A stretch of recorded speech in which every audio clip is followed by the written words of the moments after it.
Assalamualaikum warahmatullahi wabarakatuh. Anak-anak solih dan solihah yang berada di rumah, apa kabar anak-anak hari ini? Semoga kalian dalam keadaan sehat walafiat. Anak-anak, berjumpa lagi dengan Ibu Asis, Guru Bahasa Indonesia SMP Miftahul Huda Gokodeso.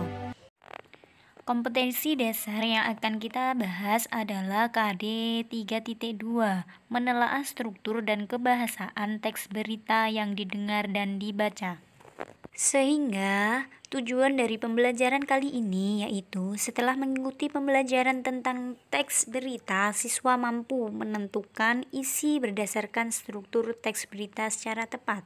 Yang kedua, siswa mampu menemukan unsur kebahasaan teks berita secara tepat. Pembahasan kita kali ini berupa struktur dan kaidah kebahasaan teks berita.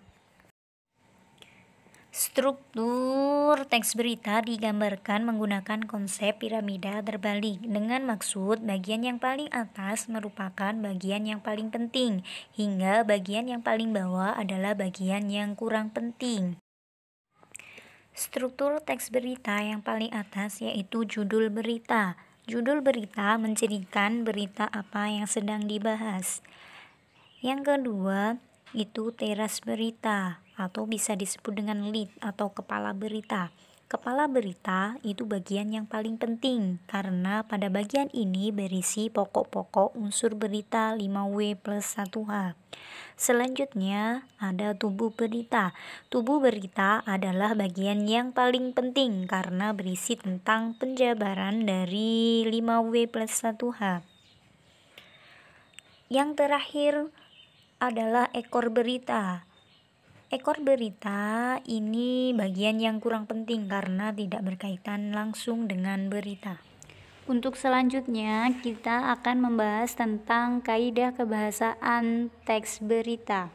Yang pertama, penggunaan bahasa baku. Penggunaan bahasa baku atau standar itu akan mempermudah pemahaman banyak orang karena bahasa standar bersifat global, bukan kedaerahan, sehingga sebagian besar masyarakat akan mudah memahami dan mengerti maksud dari berita tersebut. Contoh dari bahasa baku itu misalnya manusia, bersikap, melihat, dan lain sebagainya. Kaidah kebahasaan yang kedua yaitu penggunaan kalimat langsung. Penggunaan kalimat langsung ini terkait dengan pengutipan pernyataan-pernyataan oleh narasumber berita. Kalimat langsung itu biasanya ditandai dengan dua tanda petik ganda dan disertai dengan penyertanya. Contoh, pelaku sudah kami tetapkan sebagai tersangka. Saat ini kami terus mengembangkan kasusnya, ucap Sutama. Nah, apa yang di dalam petik itu berarti apa yang diucapkan, sedangkan ucap Sutama itu merupakan penyerta. Kaidah kebahasaan yang ketiga yaitu penggunaan kata kerja mental. Yang namanya kata kerja mental itu berkaitan dengan kegiatan dari hasil pemikiran, misalnya berpikir, berasumsi, membayangkan, dan lain-lain.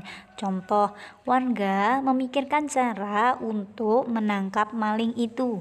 Jadi, yang namanya berpikir itu adalah kegiatan, bukan kegiatan fisik, tetapi dari hasil pemikiran.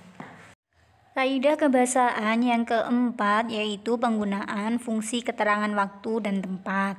Penggunaan fungsi keterangan waktu dan tempat itu harus ada di dalam berita agar berita yang disampaikan dapat dimengerti dan jelas.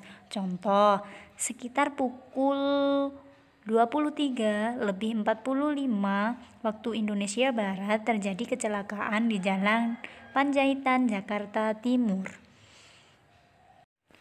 Kaidah kebahasaan yang kelima yaitu penggunaan konjungsi temporal. Konjungsi temporal adalah kata hubung yang berhubungan dengan waktu atau penambahan waktu, misalnya sejak, awalnya, setelah itu, kemudian, dan lain sebagainya. Contoh, setelah mendapatkan laporan, polisi menuju ke TKP. Kaidah kebahasaan yang keenam yaitu penggunaan konjungsi bahwa. Konjungsi bahwa itu berfungsi sebagai penerangan kata yang diikutinya. Hal ini terkait dengan pengubahan kalimat langsung menjadi kalimat tidak langsung. Contoh, Rio mengatakan bahwa kecelakaan itu terjadi karena truk tergelincir. Nah, itu merupakan kalimat tidak langsung. Materi kali ini cukup itu saja. Selanjutnya kalian harus mengerjakan tugas. Tugasnya berupa 1. Kalian harus mencari sebuah berita, entah itu di dalam media cetak atau media elektronik. Kemudian kalian cari unsur kebahasaan yang ada di dalam teks berita tersebut. Yang ketiga, kalian harus mencari atau menentukan bagian struktur-struktur teks berita tersebut. Selamat mengerjakan, semoga sukses. Terima kasih dari saya.